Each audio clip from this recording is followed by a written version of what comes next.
Imagine you're in the middle of Idaho, surrounded by towering pines, deep wilderness, and total silence.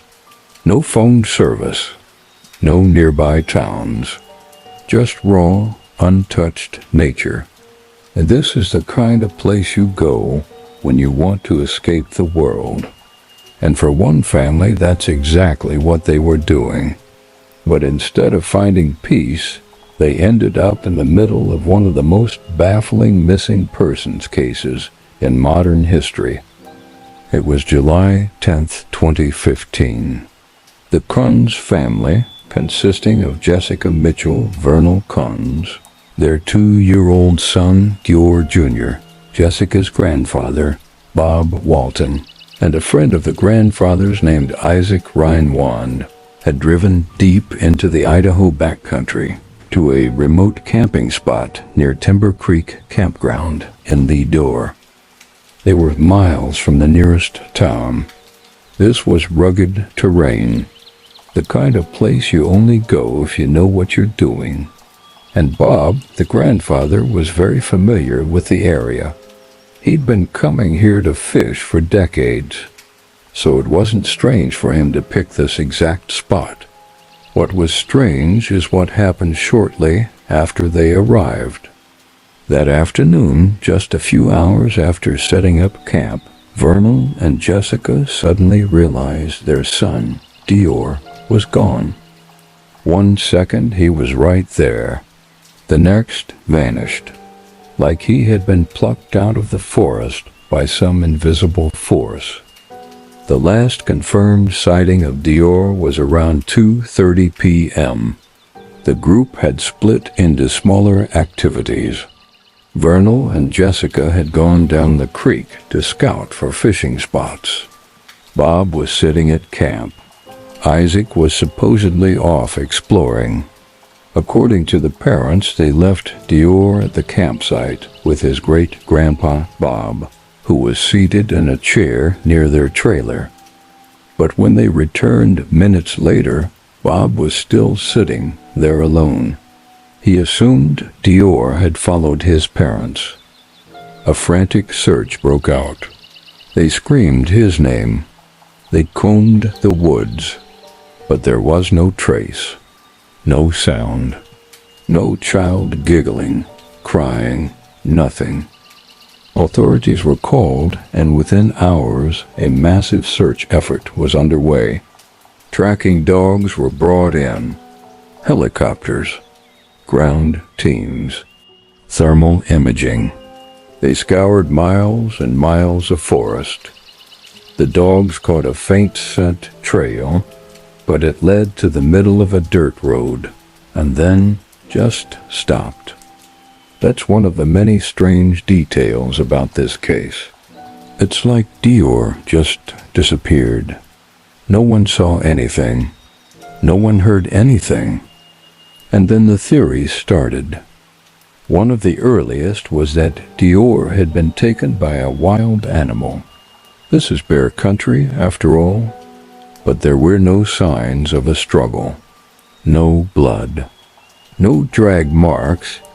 No pieces of clothing. And a 2-year-old being taken by a predator in complete silence while adults were just feet away. It didn't add up. Another theory was that he fell into the nearby creek and drowned. But that area had been searched thoroughly. Divers went in. No sign of Dior. Then came the more disturbing possibilities. Some began to suspect foul play, that maybe the disappearance wasn't a tragic accident, but something darker. Investigators noted inconsistencies in the parents' stories. Their timelines didn't always match. Their emotions seemed off. And then there was Isaac, the friend of the grandfather, who many described as socially awkward and who behaved strangely during interviews. But let's back up. One of the eeriest things about this case is the timeline. The moment between when Dior was last seen and when he was discovered missing was incredibly short. less than 15 minutes. That means whatever happened to him had to happen very fast. Vernal, the father, has said in interviews that he was absolutely certain Dior was right behind him as he and Jessica walked down toward the creek. But if that were true, how did he end up not with them, but supposedly with Grandpa Bob? Or was he with either of them at all? Grandpa Bob told authorities he thought Dior was with his parents. And even more confusing, Isaac said he never saw Dior that day at all. Some began to ask, did Dior ever even make it to the campsite? That might sound extreme, but here's why people consider it. There are no photographs of Dior at the campsite. No video. No independent witness outside of the group ever saw him there. All we have are the words of the people involved. Search crews were puzzled by how little trace the boy left. 2-year-olds don't move fast. They don't go far. Yet after days and days of searching, not even a shoe, a scrap of clothing, or a toy. And here's another strange twist. Months after the disappearance, cadaver dogs hit on a scent near a pond close to the campsite. The pond was drained. Nothing was found. Investigators continued to go back to the original 4 people. The parents, the grandfather, the friend. And that's where things start to fracture. Jessica and Vernal eventually broke up. Each started blaming the other. At one point, Jessica suggested Vernal might know more than he was saying. Vernal denied it and accused Jessica of hiding something. There was also tension between Vernal and Isaac. Isaac failed a polygraph test, but so did Vernal. And here's where it gets chilling. Private investigators hired by the family ended up walking away from the case. Why?